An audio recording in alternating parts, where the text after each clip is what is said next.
Hello everyone, welcome back to my channel. So ang pag-uusapan naman natin ngayon ay tungkol sa REIT. So specific tayo na pag-uusapan natin ngayon ay ang MREIT.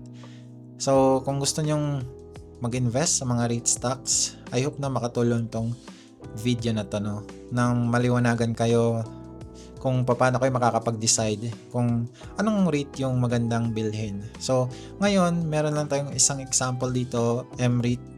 Tatalakayin natin yung MREIT, kung ano yung MREIT, ano yung mga properties niya, and ayun. Kagandahan kasi sa REIT, required sila by law to distribute 90% of their net distributable income. Kaya meron ka ng garantiya na makakatanggap ka talaga ng dividends galing sa REITs kasi nga required sila by law to distribute 90% of their income. So maganda, mataas na yung kanilang kailangang i-distribute sa mga shareholders. So ngayon, hindi mo alam kung ano yung bibilhin mong REITs. Ganito, tingnan mo dapat lahat ng REITs na sa tingin mo ay gusto mong bilhin.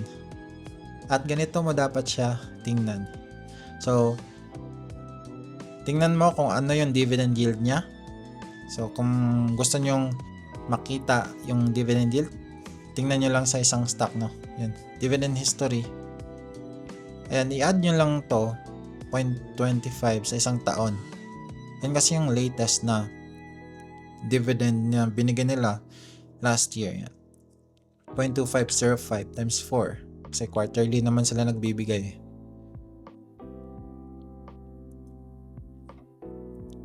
So ito yung dividend per share niya ng MREIT. Divide mo ng current market price niya ngayon, which is 13.80. So yan yung magiging dividend yield mo, 7.26%. Mas mataas pa yan sa mga digital banks. Mas mataas kung sa Pera Plus mo i-invest kasi lahat ng REITs pwedeng i-invest sa pera. Pero kung sa regular portfolio mo lang i-invest, may tax yan na 10% dividend tax. Kaya 90% lang yung yield mo, around 6.53. So yan, ganun. Tingnan mo muna yung dividend yield kung maganda, attractive. Okay, ngayon, research mo na yung kumpanya kung na-attract ka sa dividend yield nila. So, pag-usapan natin yung MREIT. Ganito ako tumingin ng REITs. So, dito sa aking portfolio, yan. Meron akong ginawa dito. Spreadsheet ko to sa aking portfolio, yan. Meron akong 3,100 shares ng MREIT. And sa REITs, 36% yan ng aking portfolio. Kasama na dyan yung A-REIT, RCR, tsaka MREIT. So, pag-usapan na natin yung MREIT, no? Ayan. Ito yung MREIT. Ang kanyang sponsor company ay si Mega World. So, yung IPO date niya, ito yung first day na tradable na siya sa market or sa Philippine Stock Exchange. Pwede ka nang bumili ng shares. Actually, pwede kang bumili ng shares sa IPO pa lang, no? Kung nag-subscribe ka during IPO. Pero kung hindi ka naman nakapag-subscribe, pwede ka naman makabili kung nagtitrade na siya sa market. So, tawag dyan, secondary market na, no? And yung IPO price niya nga is 16.10. Pero ngayon, nasa 13.80. So, hindi din talagang guaranteed na makakabili ka sa IPO price ay maganda kasi tataas yung share price. Hindi naman lahat tumataas yung share price galing sa IPO, no? So, depende pa rin yun. Pero yan, 16.10 and ngayon nga 13.80 si MREIT ko. Based on price movement, hindi maganda yung ginalaw ni MREIT. So, ito naman yung mga nangyari sa MREIT. So, meron siyang 10 properties during IPO. Yan yung 3 properties sa Eastwood City, sa Quezon City.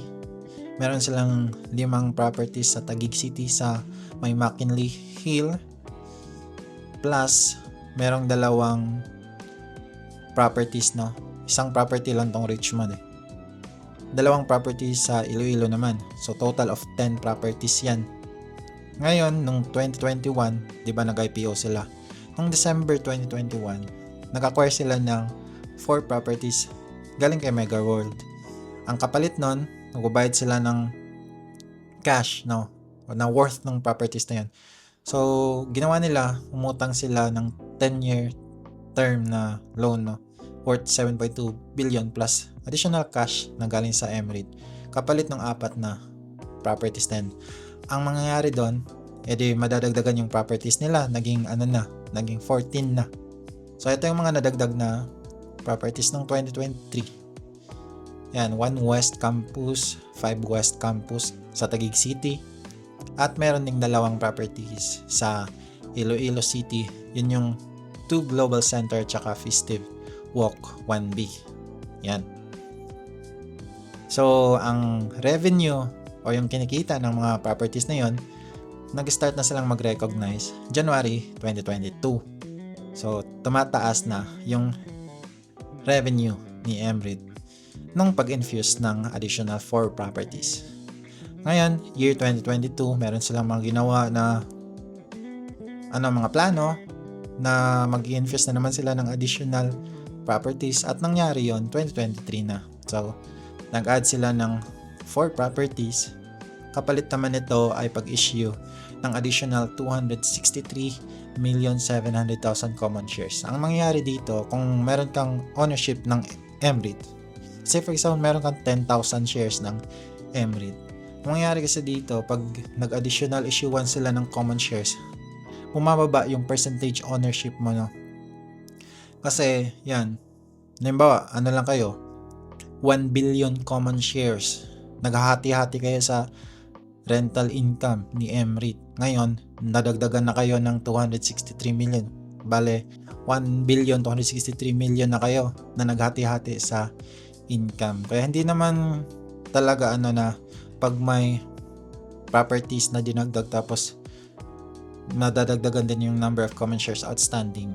So, dapat maganda talaga yung pinapakita ng mga bagong properties na balanse ba? Dapat balanse yung pagtaas ng common shares sa pagtaas ng kita, no? So, I hope naintindihan nyo yung concept na yun. So, ayun, nagdagdag siya ng 4 kapalit ng common shares. Na-recognize naman yung revenue niyan January 2023. Nag-start i-recognize yung revenue sa 4 na properties niyan. So, meron na siyang 18 properties after 2023 infusion. 2024 naman, nangyari ang pag-infuse ng 6 properties kapalit naman ng 926,162,000 common shares.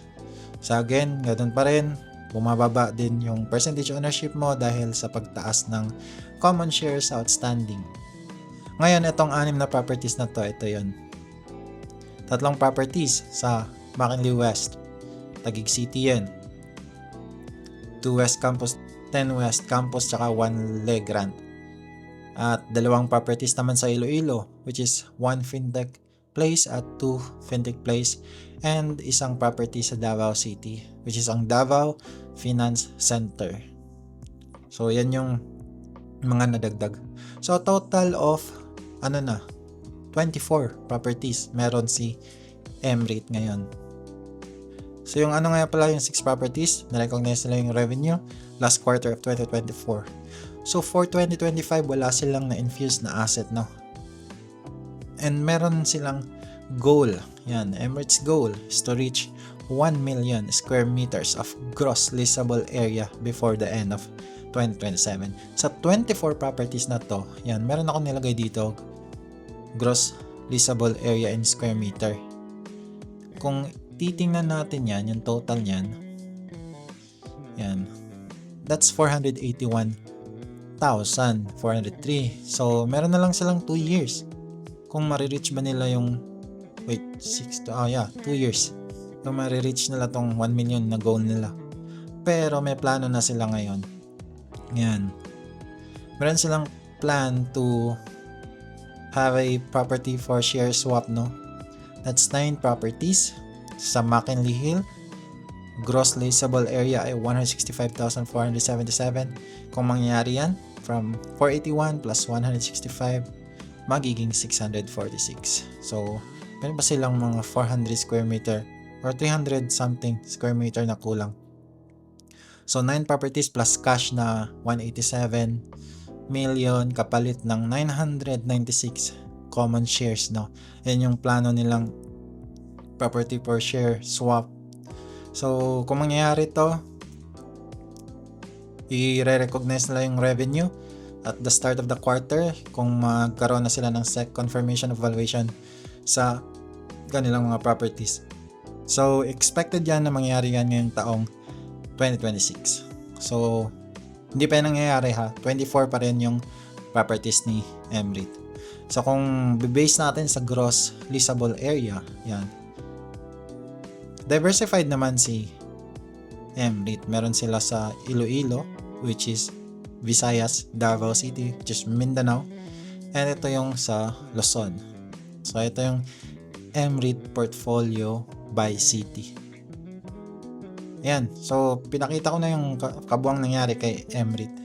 So, kayo nang bahalang mag-decide kung mag-i-invest ba kayo kay MREIT. Basta si MREIT ha, ito ay office REIT kasi most or majority ng kanyang properties, office tower talaga yan or office building. Meron lang silang isang hotel, no? So, yan, majority is office talaga. Kaya, ayun, kayo nang bahala kung bibili ba kayo ng MREIT based doon sa kanyang dividend yield na 7%. So, I hope na nakatulong tong video na to. Kung gusto nyong bumili ng mga REIT stocks, ganito nyo tingnan yung mga REITs kung worth it ba siya bilhin.